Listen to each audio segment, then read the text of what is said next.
Friday, everyone. I'm Ann Birchard. I'm an independent Stampin' Up! Demonstrator, and I like to create crafting connections one card at a time. Today's card is going to use On the Ocean, and it's coordinating die set on the ocean dies. It's pretty much going to be a die set sort of card. Sit back, relax, and as always, all the supplies I've used are in the description box below. Let's make a card.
All right, finally done. That took me a while.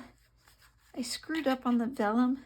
I didn't want it to have a single line, so I needed to take it down to the whole, to the bottom of the card.